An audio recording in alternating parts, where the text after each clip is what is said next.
let's be honest, sometimes it's just fun to be left hanging.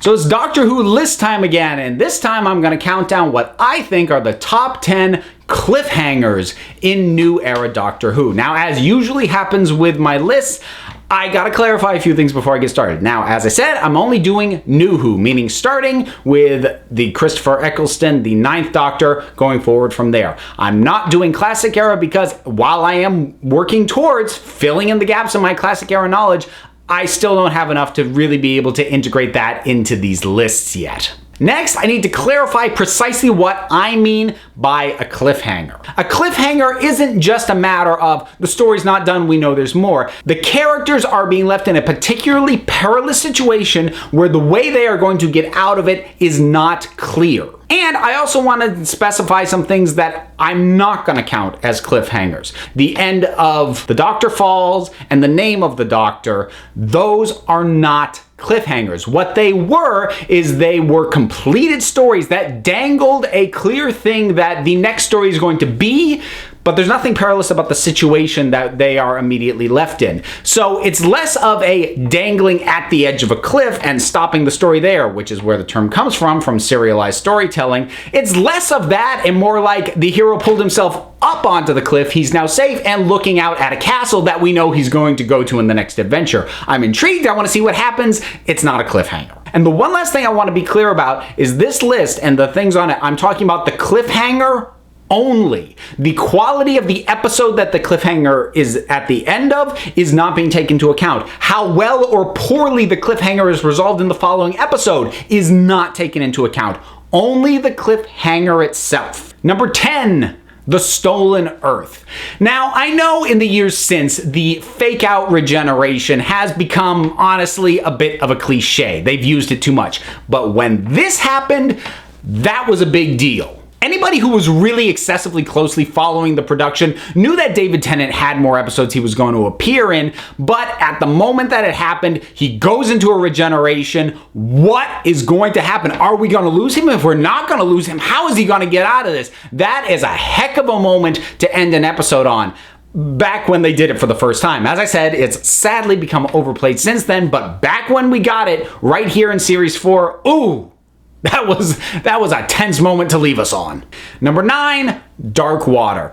I kind of wanted to put Dark Water higher than this, but if I'm honest, I have to take the value of the cliffhanger, and the Missy reveal, while cool and I did enjoy, is kind of a secondary aspect of the cliffhanger. It reveals who Missy is and why we should be taking her really seriously, but we kind of already knew she was bad news. So that's just more of an Easter egg. So its placement on this list has more to do with Cybermen just took over Earth. So first of all, that's a heck of a situation to be in, and we know that there's a massive number of them because the dead are now Cybermen. How do we get out of this? And plus, bonus, great visual reference to earlier Cybermen invasion of Earth stories. So this is just, it's a great nostalgic trip, and it's a really tense ending for that episode.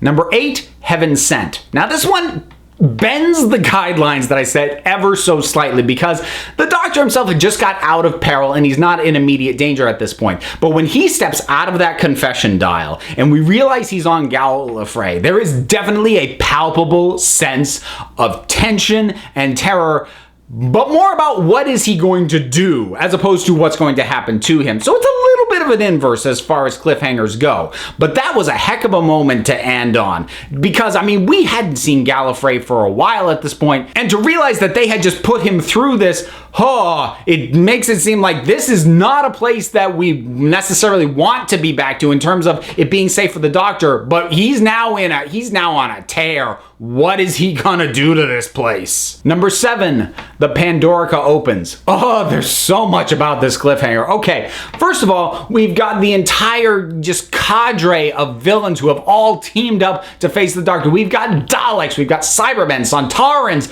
just random like background underground villains. Basically anything they still have the costume for shows up here. So you've got all these villains, the Doctor in the box, and the doors closing as the universe is exploding everywhere. You want to talk about a situation that you don't know how you're going to get out of, because not only is the hero being trapped in something that you don't know how he can escape, but you watch as the thing that you would think he needs to prevent happens. I mean, it happens. He's not in time to stop it. Universe just ended. What? And man, did it leave us on pins and needles waiting to see how that one was going to play out.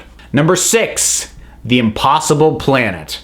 Ood closing in, and this pit that so much sort of mystery and dread had surrounded just opening, and we have no idea what's in there. We don't know what's going to come out. We don't know what is waiting below that. We have no idea. This one's kind of interesting because while there is sort of an immediate sense of danger from the Ood closing in on some members of the cast, the Doctor himself isn't there. He's in front of the pit, and we don't see anything coming out of the pit. So there isn't that immediate sense of exactly what the threat is that you usually get with a cliffhanger. Usually with a cliffhanger, we know exactly what the danger is. It's just a question of how does the hero get out of it. In this case, we actually didn't even know, and that was part of what made it so tense. Like, this thing that seems to be just this ancient, horrible evil, like, what is it? We don't know, but whatever it is, it's free. That is a terrific balance of both a terrifying situation, but maintaining a certain air of mystery beyond just the question of how did the heroes get out of this. We don't even know yet what they're facing, and that, in a way, just makes it tenser. Number 5, Army of Ghosts. This cliffhanger just keeps on coming. Because first of all, we've had this thing going on where these ghosts are all over the planet. What are they? What do they want? They're Cybermen. The Cybermen just basically invaded the planet the world over, and they won. The Doctor says it himself. This isn't an invasion. This is a victory. They've already won. How do you bring that up another level? You bring in Daleks on top of that. The cult of Skaro emerging from that sphere. I would not have thought it was possible to up the oh crap factor that this episode already had going. That is a way to do it. Number 4, World Enough and Time. A bit more on the melancholy side as far as cliffhangers tend to go. Not so much ratcheting up of deliberate physical danger, but we just lost Bill. Bill is now a Cyberman, and we've had the reveal of the Master. He was there the whole time. It makes your mind just race. Crap, what else has he laid the groundwork for? What else has he set up that the Doctor's gonna have to deal with, on top of the fact that he just lost his friend to one of the most horrifying things that can happen to a character in the world of Doctor Who. And this episode had made a point of re-emphasizing how horrifying becoming a Cyberman is. So like I said, it's a little bit of a different quality cliffhanger in terms of not necessarily being like, oh my god, our hero's about to die, but it definitely has the, oh crap, how do we get out of this? How do we fix it? Please, please, Doctor, fix this. That is a terrific, overriding, sinking feeling that we get from this ending, and having the realization that an older version of the Master that we know is not safe and we cannot trust, as opposed to Missy, who seems to have been softening, that just is one more layer of we are screwed on top of this wonderfully tragic moment. Number 3, Bad Wolf. This is another one a little bit different and a little bit atypical, because while Rose is certainly in immediate danger, the Doctor himself is not. And actually the note that the episode ends on is almost a little bit more, I don't want to say uplifting, but it's certainly more defiant. This is not the Doctor backed into a corner frantically trying to figure out what to go on. This is him staring down the Daleks going, I'm going to take you on and I'm going to win. So now here come the Daleks invading, and remember, this is series 1 with Christopher Eccleston, so this was back before the Daleks had shown up and been defeated so many times that they kind of lost their teeth. This was only the second time we'd seen them after the episode Daleks, so they are still legitimately scary at this point. And as much as the Doctor may be talking a big game, It's really hard to figure out how in the heck he, even with the help of these other people at this satellite, could possibly take on an armada of Daleks when he had so much trouble dealing with just one earlier that same series. It is a perfect escalation of what had come before, and it is a terrific note to just leave us going, waiting for the conclusion. Number 2, Utopia. Oh man, the return of the Master. First, just with Derek Jacobi and that one turn to camera, just the menace in his face. I love it. And then regenerating to John Sim, and he's just got so much energy, the energy to match the Doctors. And he has the TARDIS. He's leaving them there at the mercy of this cannibalistic race that wants to eat them. He has no way to get back. His greatest foe possibly ever just came roaring back into his life, and now he's trapped at the end of time itself. How do we get out of this? It's just a terrific escalation, because honestly, this thing could have ended on just the reveal of the Master's back, and it still would have been great. To do that and then have the Master, in the immediate sense, win, get his hands on the TARDIS and leave the Doctor and his companions there. Oh boy, talk about, especially for people who were new to Who and didn't know classic Doctor Who yet, emphasizing right off the bat how much of a problem this guy is. Because even if you've never heard of the Master, the fact that he shows up, David Tennant has that reaction to him, and he steals the TARDIS right off, we are so screwed. But it doesn't quite take my number 1, because my number 1, if you weren't following, all of the background and the leaks and, stuff that may or may not have been revealed ahead of time, because I wasn't following that stuff in advance as much at this point in the series. So this came as a surprise to me when it happened, and I loved it, and it stands as my favorite cliffhanger that New Who has given us.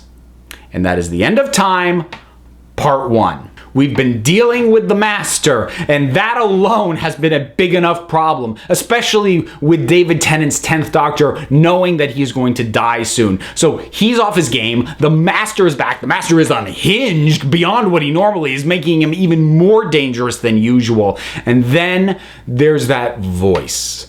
We hear that voice as we pull back from the Master having copied himself onto every human being on the planet, and it just keeps pulling back, and we hear that voice, Timothy Dalton's voice. And then we get to see him in that full regalia as Rassilon. He's not even named yet. We don't get it. We don't find out that that's who he's playing until the next episode. But just there commanding in front of the Time Lords, chanting how they're spit flying from his mouth. This is a man in a moment of absolute triumph that the Time Lords are coming back. And just in case you thought, oh, isn't that a good thing? The fact that he bellows that this marks the end of time itself. No, this is not a good thing. We are all doomed. Between the delivery of that moment, for me at least, because I hadn't been trying to get ahead of what was going to be going on, the surprise of that moment, and just Timothy Dalton, the sheer presence of Timothy Dalton, that for me is the best cliffhanger that New Who has given us. What are your thoughts about cliffhangers in Doctor Who? What is your favorite? Even if you want to drop a classic era cliffhanger on me, I want to hear about it. Whatever your thoughts are, drop something down in the comments. Let's talk about it. Don't forget to like, subscribe. Check me out on Twitter at Council of Geeks. Give a listen to the Council of Geeks podcast, available on iTunes and Stitcher. I am also one half of the Punch Like a Girl podcast, also available on iTunes and Stitcher. So until next time, this council is adjourned.